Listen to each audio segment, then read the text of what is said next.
noite. Graças a Deus nós chegamos à lição número 10. Hoje nós vamos falar sobre um assunto muito importante.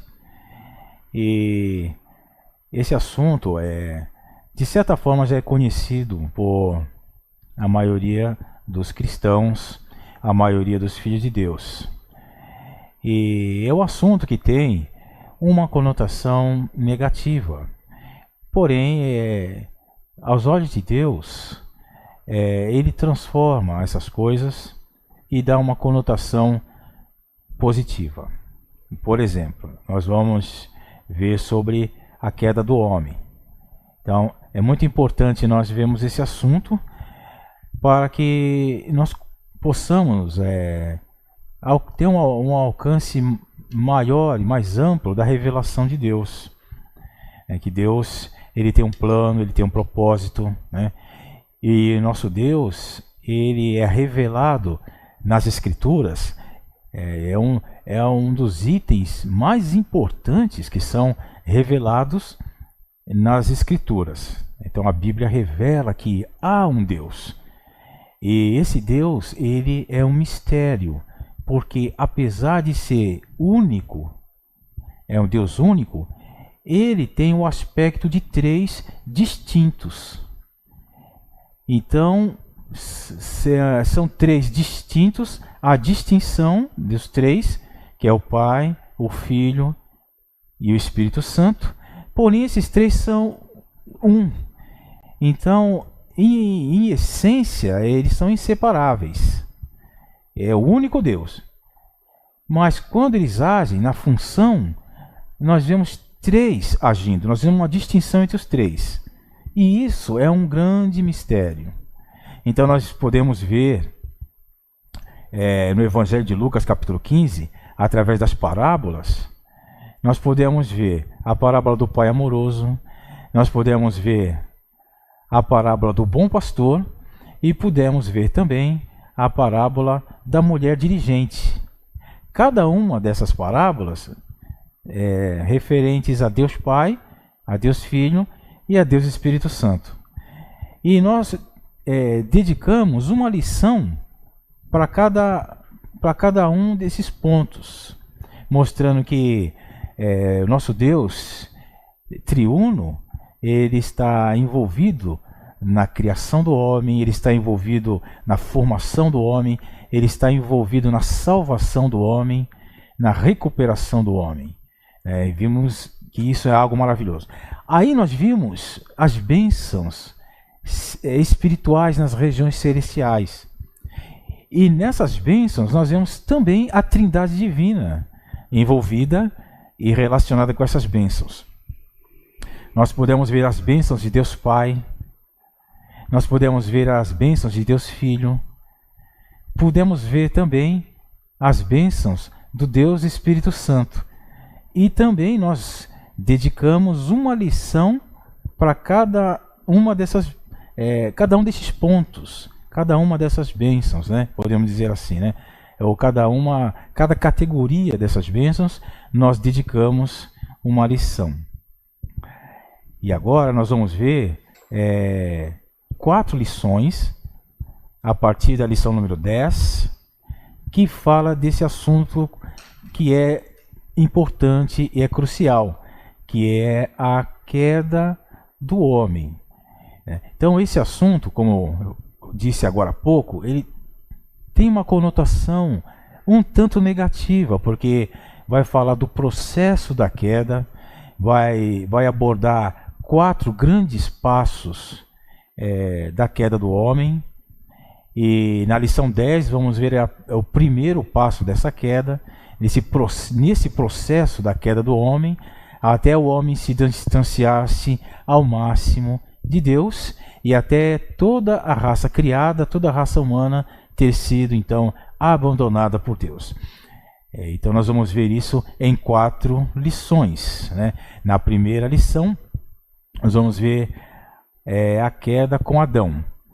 Na segunda lição vamos ver a queda com Caim. Na terceira lição nós vamos ver a geração de Noé. E na quarta lição, nós vamos ver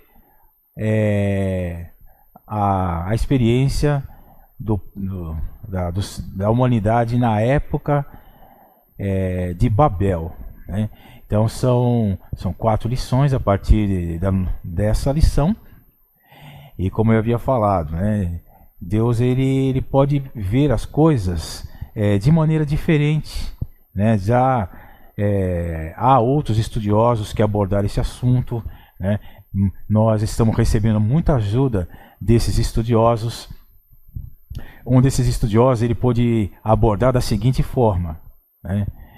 Satanás tentou prejudicar Deus, né? E Satanás então usurpou o homem. E por causa de Satanás o homem caiu. Então com isso Satanás ele atrasou o plano de Deus. Isso é do lado negativo. E do lado positivo, como eu havia falado, os estudiosos que levantaram, né, muita revelação, dedicaram muito tempo ao estudo e obtiveram bastante compreensão. Então eles puderam ver, Satanás se rebelou contra Deus.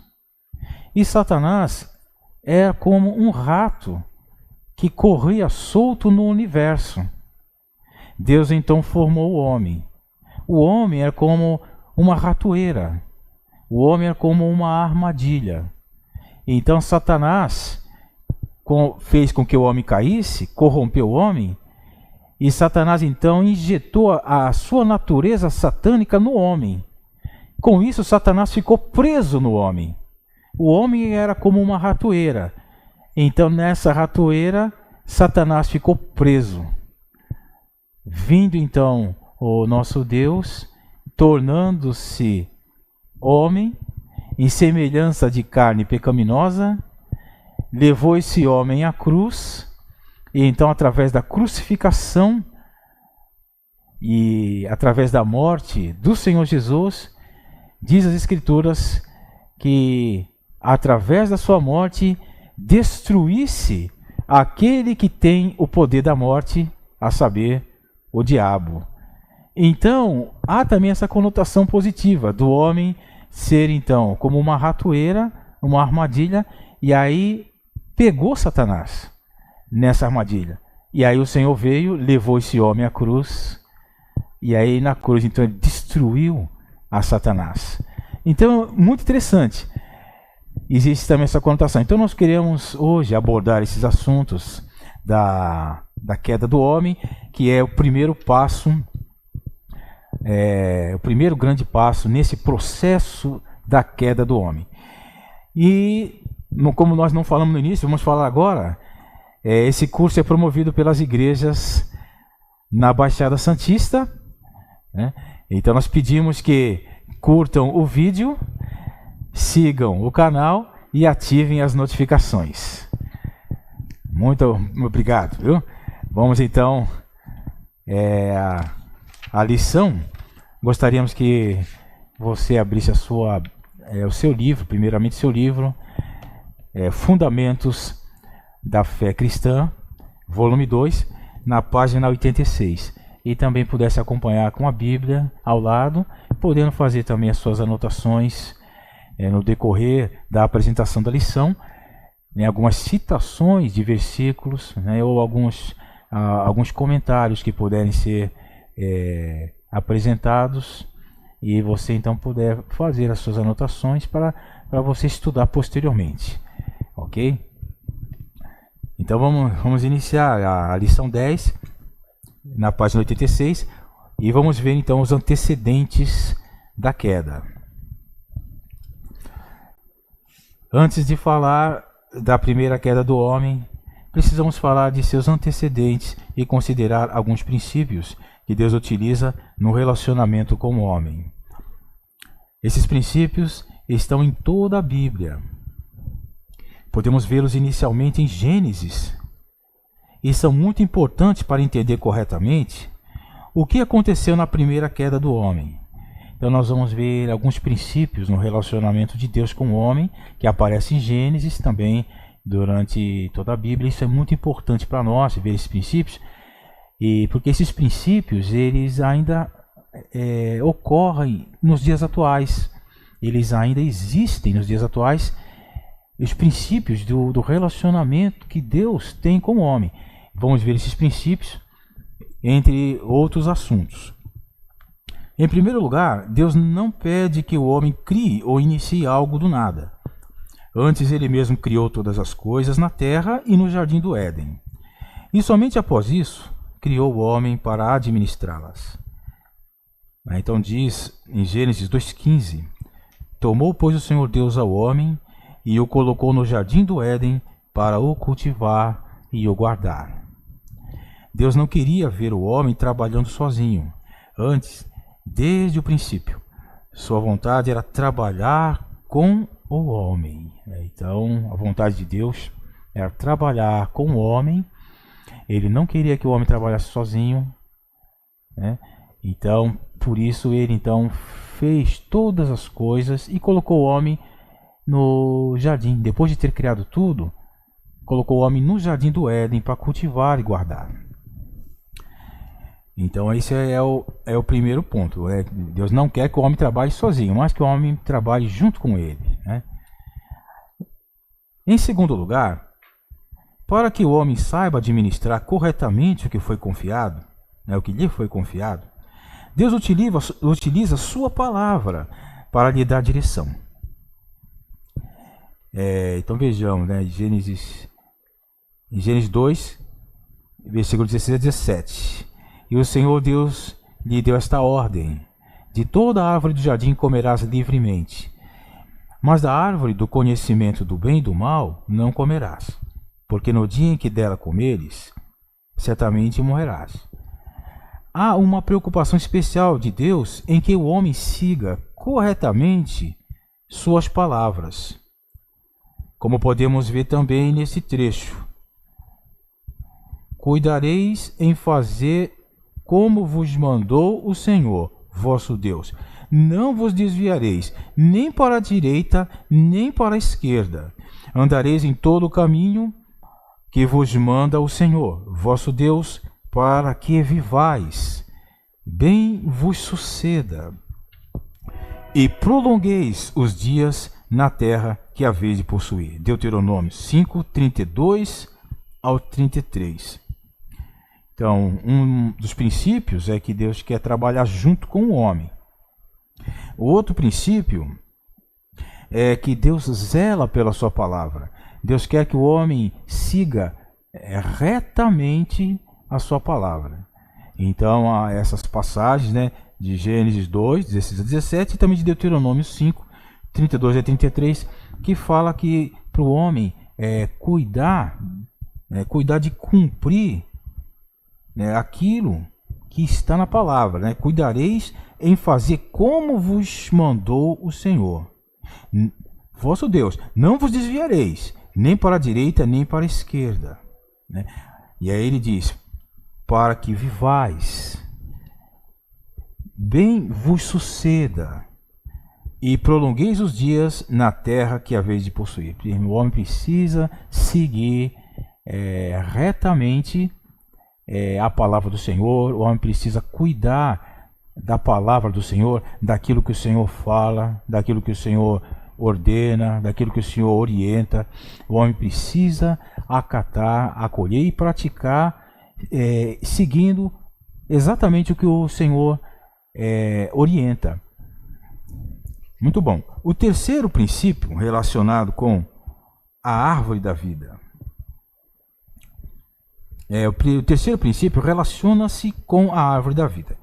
Quando criou o jardim do Éden, Deus colocou em seu centro a árvore da vida, de acordo com Gênesis capítulo 2, versículos de 8 a 9. Ao falar com o homem, Deus lhe ordenou que deveria comer da árvore da vida e relegar a árvore do conhecimento do bem e do mal. Isso é clara indicação de que a vontade de Deus era que a árvore da vida fosse o centro não só do jardim, mas também da vida do homem. Então, Esse terceiro princípio está relacionado com a árvore da vida. Deus colocou o homem no jardim, diante da árvore da vida, e deu a ordem para o homem: de todas as árvores poderia comer, e só não comer da árvore do conhecimento do bem e do mal. Então o homem teria como centro a árvore da vida. Por isso esse princípio está relacionado com a árvore da vida. Seria o centro não só do jardim, mas seria o centro do viver, o centro da vida do homem. Por meio dela, o homem receberia a vida divina e viveria por meio dela. Ao comer da árvore da vida, o homem receberia em si a vida divina, e ela guiaria suas ações de acordo com a vontade de Deus. Assim, homem e Deus se tornariam um só em espírito. 1 Coríntios capítulo 6, versículo 17. Então, eu gostaria até de ler esse versículo junto com vocês. 1 Coríntios capítulo 6 e versículo 17, né? 6:17. Onde diz: mas aquele que se une ao Senhor é um espírito com ele. Então, ao se alimentar da árvore da vida, o homem estaria recebendo a vida divina e o homem se tornaria um com Deus. O homem estaria se unindo a Deus dessa forma. Deus e o homem e Deus. Deus tornando-se um com o homem tornando-se um com o próprio Deus por alimentar-se da árvore da vida, né? Então, esse é o terceiro princípio. Vejamos, o quarto princípio é um dos mais importantes no relacionamento de Deus com o homem. Então, nós precisamos prestar atenção, né? Um dos mais importantes princípios no relacionamento de Deus com o homem: a livre escolha.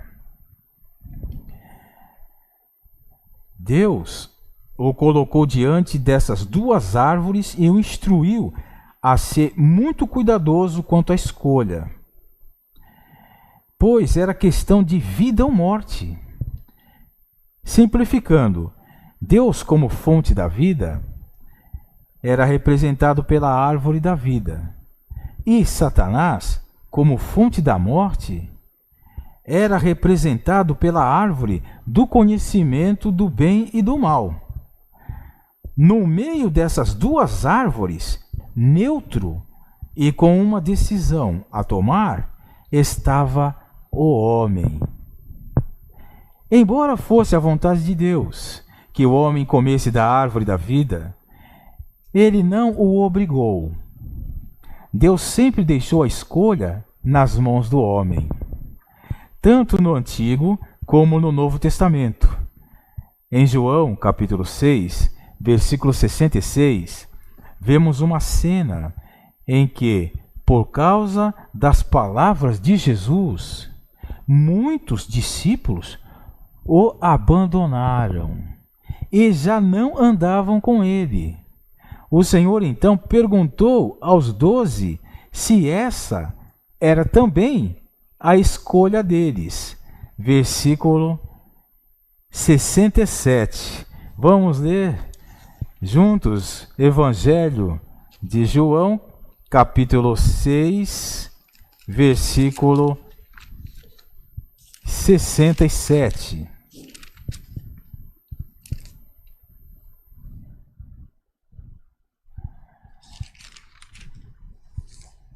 Onde diz: então perguntou Jesus aos 12: porventura quereis também vós outros retirar-vos? Então o Senhor, ele dá escolha para o homem.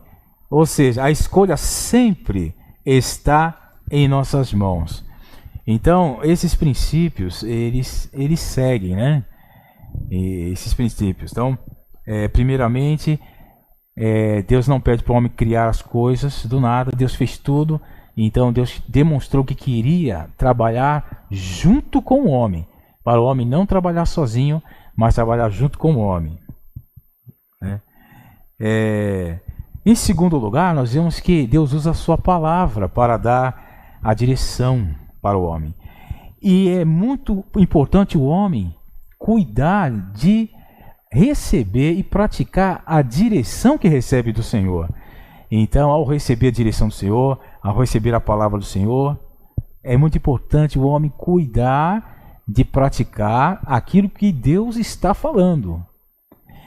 Em terceiro lugar, a árvore da vida ser o centro, não só do jardim, mas ser o centro da vida do homem, porque ao se alimentar da árvore da vida, ele recebe então a própria vida divina que o torna um com o próprio Deus. E em quarto, a escolha foi colocada nas mãos do homem. O homem pode escolher, né? Dizem, né, os estudiosos que isso é o livre-arbítrio, né? Livre-arbítrio que Deus deu para o homem. Então Deus não obriga o homem a recebê-lo, Deus não obriga o homem a segui-lo, a aceitá-lo. O homem tem livre-arbítrio, então a escolha está nas mãos do homem. Esse princípio é tão importante, porque as pessoas podem, se desejar, podem não escolher seguir o Senhor. Então isso aconteceu, como lemos em João, e aí o Senhor deu um discurso duro, e à vista disso muitos o abandonaram, já não andavam com ele. Aí o Senhor se dirigiu aos discípulos e perguntou se essa também era a escolha deles, se eles também desejavam abandoná-lo. Aí os discípulos então escolheram seguir o Senhor, né? Então essa escolha foi colocada nas mãos dos homens, e até hoje a escolha é colocada em nossas mãos. Então que o Senhor, com a sua misericórdia, né, nos ajude, né, a sempre decidir pelo Senhor, decidir por Deus, né, e nós não sermos enganados. E assim nós sermos um com o nosso Deus, cuidarmos das palavras do Senhor, cumprir as palavras do Senhor e cumprir a direção que o Senhor nos dá, e também trabalhar junto com o Senhor na missão que o Senhor nos conceder, a comissão que o Senhor nos conceder, nós sermos fiéis e trabalharmos junto com o Senhor. Mas vamos prosseguir. Agora vamos ver então a causa da queda e a estratégia de Satanás, né, para usurpar o homem, né, para a queda do homem. Então a página 87, né, essa segunda coluna, né, podemos estar lendo juntos, né? Se por um lado Deus deixa a escolha nas mãos do homem, Satanás age completamente diferente. Em Gênesis 3, antes que o homem comesse da árvore da vida, ele entrou sorrateiramente e aproveitou a primeira oportunidade para enganar Eva, fazendo-a comer do fruto da árvore do conhecimento do bem e do mal e dá-lo a Adão. A serpente, mais sagaz que todos os animais selváticos que o Senhor Deus tinha feito, disse à mulher: é assim que Deus disse: não comereis de toda a árvore do jardim? Respondeu-lhe a mulher: do fruto das árvores do jardim podemos comer, mas do fruto da árvore que está no meio do jardim, disse Deus: dele não comereis, nem tocareis nele, para que não morrais. Então a serpente disse à mulher: é certo que não morrereis, porque Deus sabe que no dia em que dele comerdes, se vos abrirão os olhos, e como Deus, sereis conhecedores do bem e do mal. Vendo a mulher que a árvore era boa para se comer, agradável aos olhos, e árvore desejável para dar entendimento, tomou-lhe do fruto e comeu, e deu também ao marido, e ele comeu. Versículos de 1 a 6. Para realizar seu intento e fazer com que Adão e Eva comessem da árvore do conhecimento do bem e do mal, Satanás disfarçou-se para iludir Eva. Em Apocalipse capítulo 12, versículo 9, a descrição de Satanás é a antiga serpente que se chama Diabo e Satanás, o sedutor de todo mundo. Hoje, Satanás usa a mesma estratégia. Por isso que é importante nós observarmos e prestarmos atenção na estratégia que foi usada por Satanás na queda do homem. Porque hoje ele usa da mesma estratégia,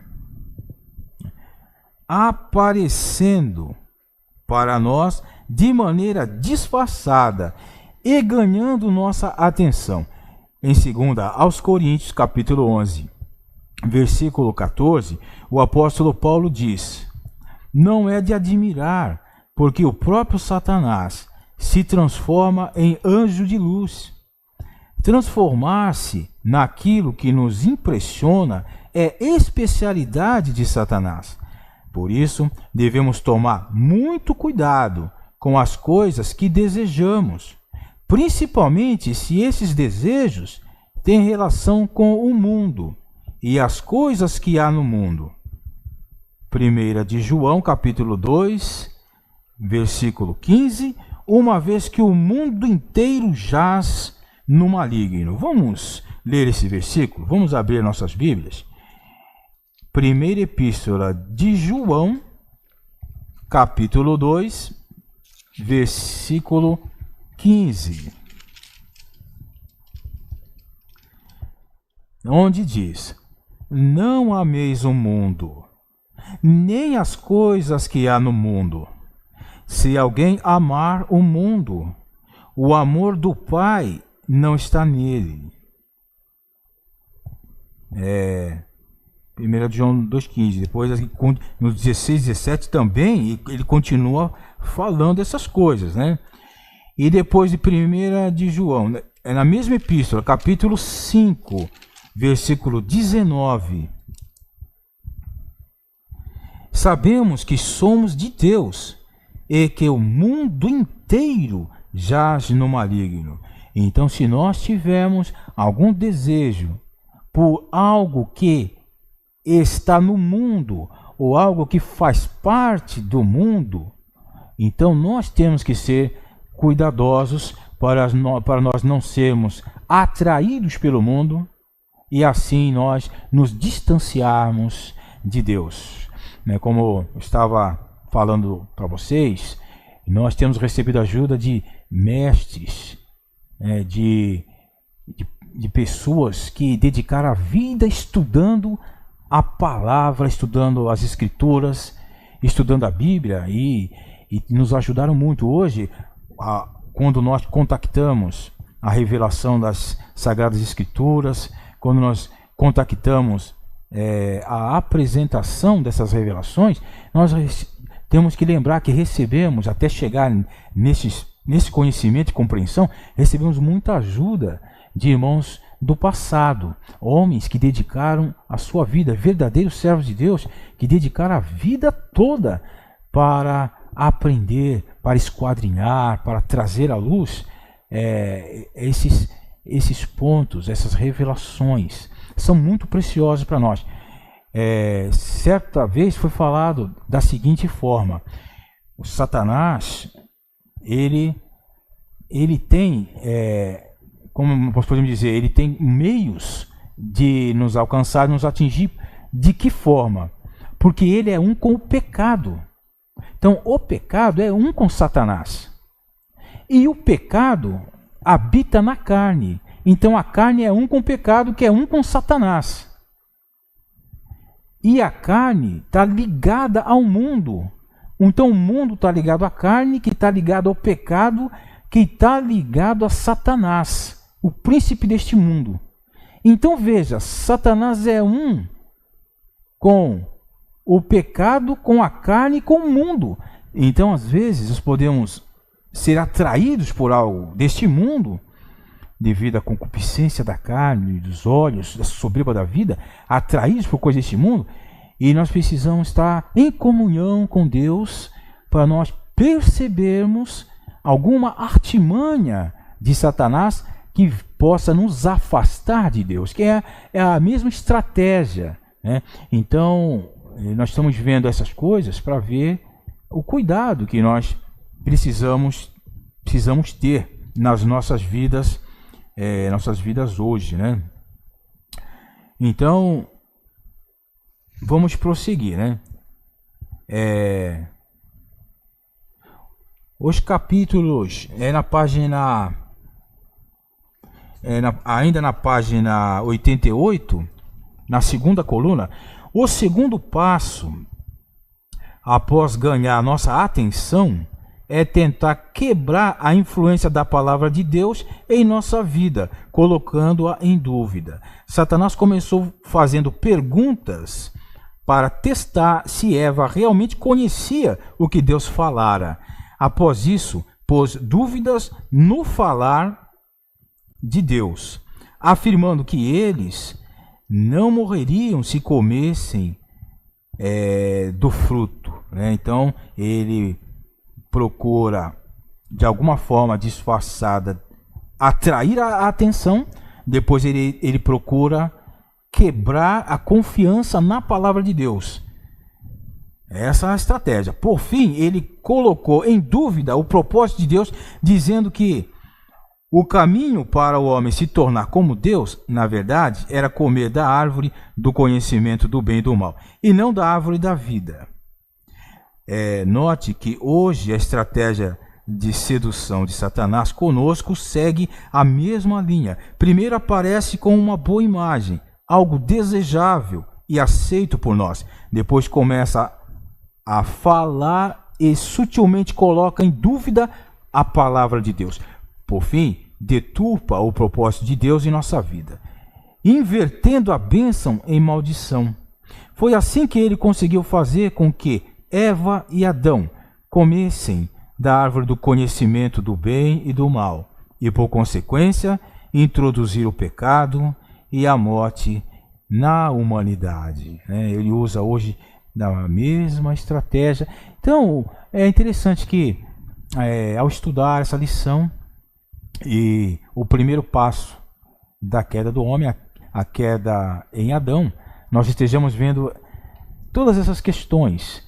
Com isso, o Senhor está não apenas nos dando um conhecimento, entendimento, mas nos preparando também, né, para a vida cristã, nos habilitando para a vida cristã, né, nos aperfeiçoando, nos habilitando, nos instruindo. Com isso, ele vem fortalecer a nossa fé e nos iluminar, nos guiar em nosso dia a dia, no nosso viver cristão, viver espiritual, passo a passo, momento a momento, né? Então todas essas verdades, elas são luz para nós termos um viver agradável diante de Deus, para sermos também preservados, sermos protegidos, né? Com essas palavras o Senhor nos protege, né? Para nós não incorrermos no mesmo erro de Eva e Adão, a mesma tentação que eles sofreram, as mesmas dificuldades que eles passaram, mas nós sejamos equipados para ser libertos, né, de alguma situação embaraçosa, de alguma situação que possa nos prejudicar. Então isso está nos preparando para o viver diário, para a vida cristã, né? Uma vida cristã normal, né? Agora vamos ver o processo da queda. A causa da primeira queda do homem foi dupla: a tentação de Satanás e a desobediência do homem à palavra de Deus. Agora precisamos entender o processo pelo qual a queda aconteceu. Então vimos a causa e estratégia de Satanás. Agora vamos ver o processo. Por um lado, Satanás utilizou suas artimanhas para enganar o primeiro casal e fazê-los cair. Por outro, eles abriram brechas para Satanás entrar. A principal delas foi não ter dado a devida importância para a árvore da vida, postergando a escolha que Deus lhes havia dado. Se tivessem entendido bem as palavras e o propósito de Deus, ambos teriam comido da árvore da vida para depois fazer seu trabalho no jardim. Contudo, o cenário que vemos em Gênesis 3 é Adão e Eva andando pelo jardim separados de Deus. Ao perceber isso, Satanás, disfarçado de serpente, entra em cena. Ele aparecer só no capítulo 3 de Gênesis não é por acaso. Os capítulos 1 e 2 estão cheios do falar de Deus. Várias vezes encontramos expressões como disse Deus nesses dois capítulos. Num ambiente onde o falar de Deus é abundante, Satanás não acha brechas para entrar. Contudo, no capítulo 3, ele aproveitou a oportunidade em que Adão e Eva apartaram-se de Deus e de sua palavra para entrar em cena. Então foi um dos processos, foi uma brecha, uma abertura que eles deram. Aí nós vemos que esse foi um dos os processos pelo qual Satanás entrou em cena para a queda do homem, né? Então, tudo isso são lições que estão na palavra de Deus e que são muito úteis para nós hoje, né? No nosso andar, nós não devemos dar brechas, né? Não devemos dar oportunidade. Tem um versículo que diz: não useis da vossa liberdade para dar ocasião à carne, né? Então, nós, como filhos de Deus, devemos ser sóbrios, prudentes, né? Estamos em oração, buscando a luz, buscando a Deus, buscando a comunhão com Deus, buscando a comunhão com os irmãos, né? E com isso nós temos um viver cheio de paz, até de entendimento no nosso andar, passo a passo, né? E nas nossas escolhas, né? Então Deus confiou a nós a escolha, que possamos escolher o nosso Deus. Amém. Louvado seja o Senhor. Então, vamos prosseguir, né? Do lado de Satanás, na página 89, segunda coluna, né?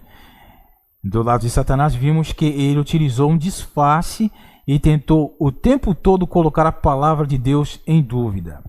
Agora, do lado de Eva, especificamente naquela situação, algumas coisas também aconteceram para que a tentação da serpente tivesse sucesso. Primeiro, Eva não utilizou seu espírito. Em vez disso, ouviu as palavras da serpente e abriu sua alma. Satanás conseguiu fazer com que as três partes da alma de Eva, mente, vontade e emoção, se voltassem para a árvore do conhecimento do bem e do mal. Como vemos em Gênesis 3, versículo 6, vendo a mulher que a árvore era boa para se comer, relacionada à vontade, agradável aos olhos, relacionada à emoção, e árvore desejável para dar entendimento, relacionada à mente, tomou-lhe do fruto e comeu, e deu também ao marido, e ele comeu. As três partes da alma de Eva foram ganhas pela sedução da serpente. Consequentemente, a alma deu ordem ao corpo, e este comeu do fruto. Assim como agiu no começo com Eva, ele sempre tenta nos tirar do espírito e levar para a alma. Se ganhar nossa alma, terá controle sobre nós.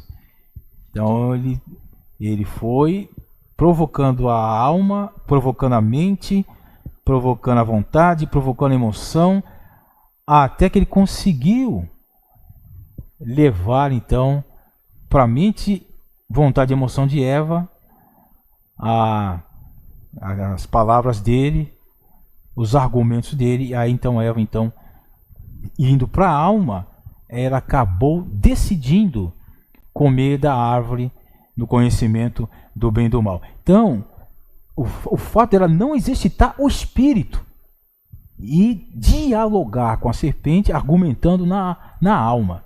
Então, isso é a luz para nós hoje.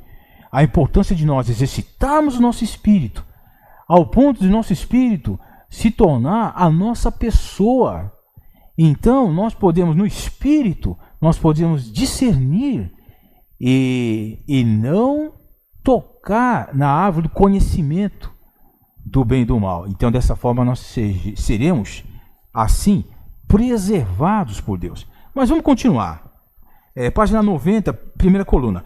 Outro ponto importante que precisamos notar com relação à primeira queda é Eva ter aceitado as palavras da serpente e tomado uma decisão solitária, sem comunhão com ninguém, agindo por si mesma. Então, primeiro ela exercitou a alma e depois ela tomou a decisão solitariamente, sem consultar ninguém. Foi uma decisão solitária. Então, esse é outro ponto. Então, ela agiu por si mesma. Quando foi até Adão, ela já havia comido do fruto e ofereceu a ele. Se ela tivesse tido comunhão com Adão, antes de comer o fruto sugerido por Satanás, as coisas poderiam ter sido diferentes. Isso também acontece conosco. Na maioria das vezes, preferimos agir por nós mesmos em vez de ter comunhão com Deus ou com algum dos irmãos a respeito dos nossos sentimentos e dúvidas. Agir dessa forma permite que Satanás nos engane, deturpe a palavra de Deus e transforme bênção em maldição. Você não pode impedir que pássaros sobrevoem sua cabeça, mas certamente pode impedir que façam um ninho nela. Essa analogia se encaixa nessa situação. Não podemos impedir que Satanás nos tente, mas ao nos voltar para nosso espírito, a fim de ter comunhão com o Senhor, impedimos que ele consiga atingir seu propósito. Em 2 Coríntios, capítulo 2, versículo 11, Paulo diz: para que Satanás não alcance vantagem sobre nós, pois não lhe ignoramos os desígnios. Desígnio significa intenção, propósito. A intenção de Satanás é sempre nos afastar de Deus.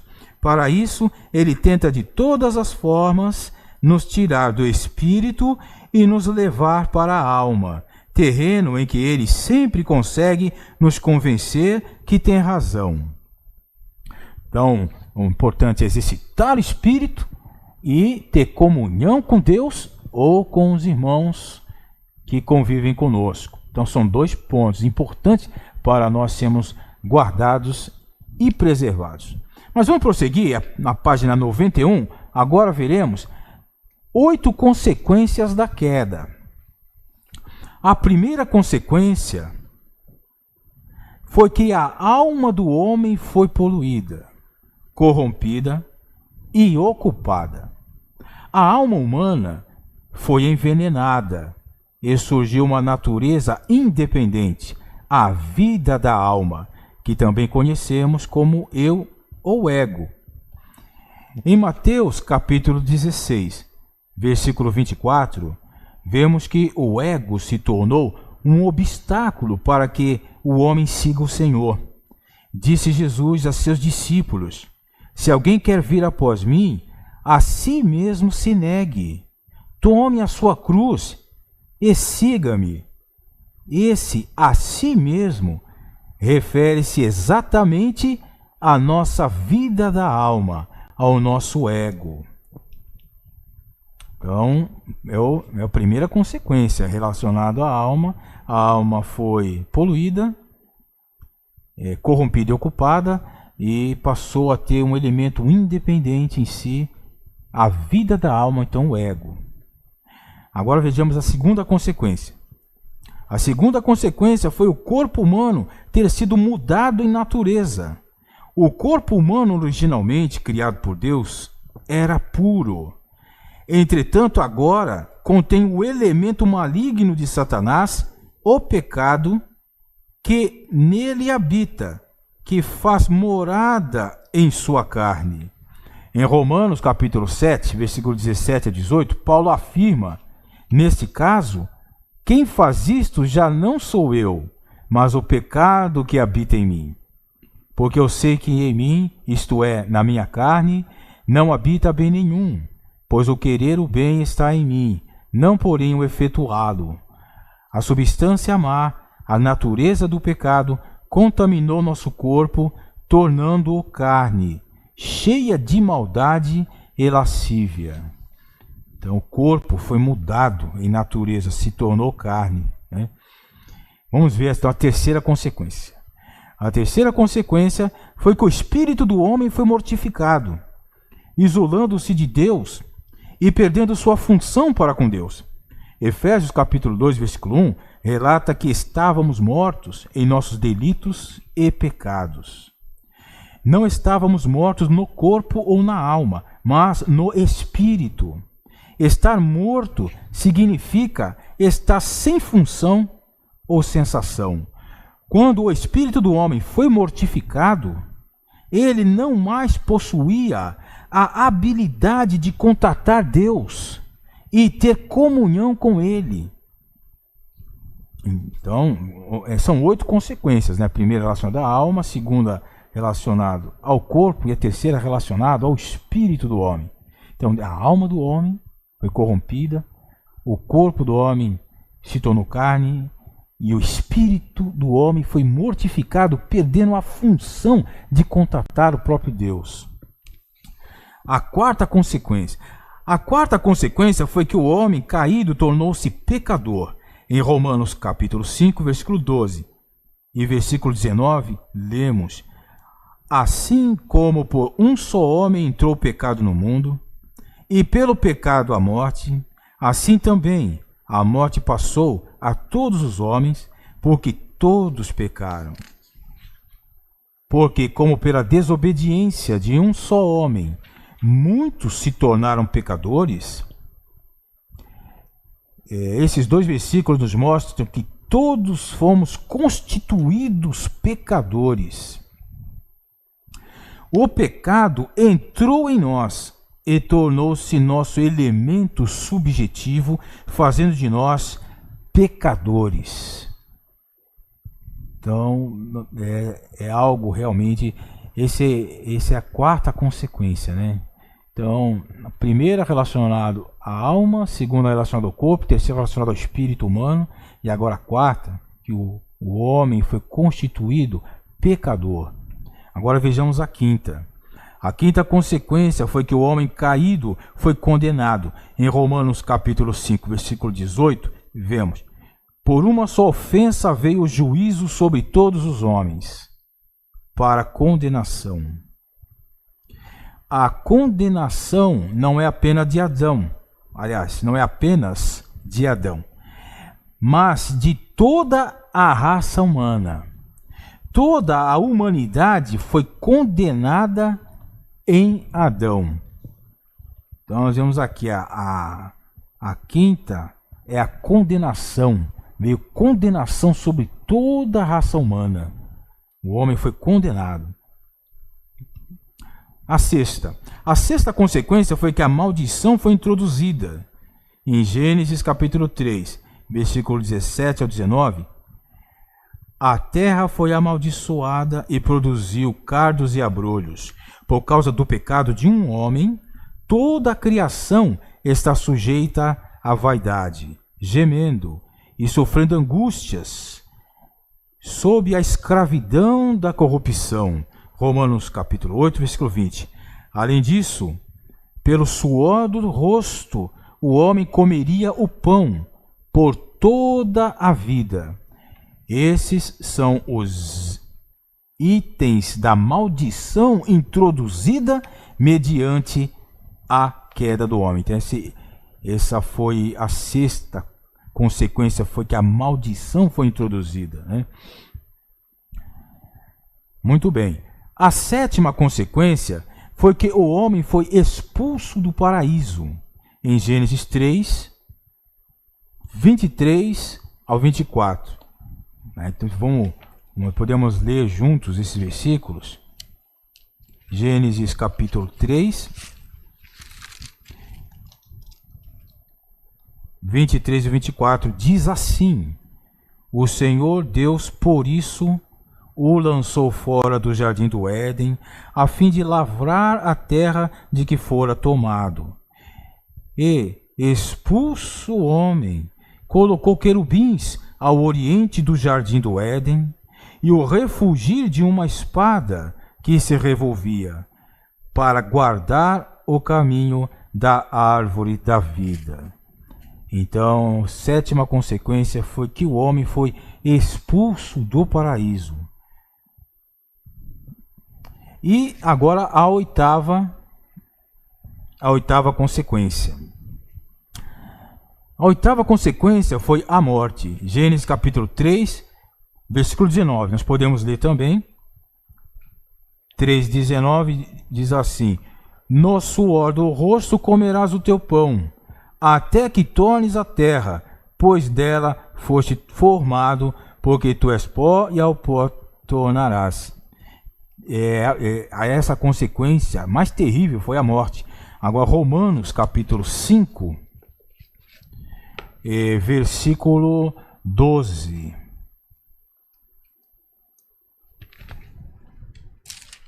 5:12 eu vou ler para vocês.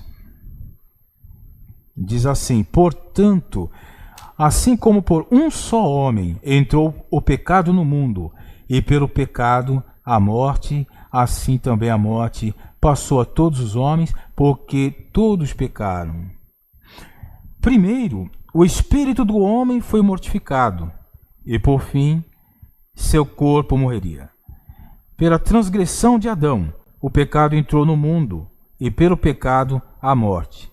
A morte reina sobre todos os homens. Romanos 5,14. Também eu vou ler para vocês. Entretanto, reinou a morte desde Adão até Moisés. Como diz, né? A morte reina sobre todos os homens, mesmo sobre aqueles que não pecaram à semelhança da transgressão de Adão, o qual prefigurava aquele que havia de vir. Assim, em Adão todos morrem, conforme 1 Coríntios, capítulo 15, versículo 22. Também eu vou ler para vocês. 15 e 22 diz assim: porque assim como em Adão todos morrem, assim também todos serão vivificados em Cristo. Então, assim em Adão todos morrem, né? Quão grave foi esse primeiro passo da queda do homem, né? Então, com isso nós encerramos essa lição, é a lição número 10. Mas como eu havia falado, né, existe uma conotação um tanto negativa nessa questão da queda do homem.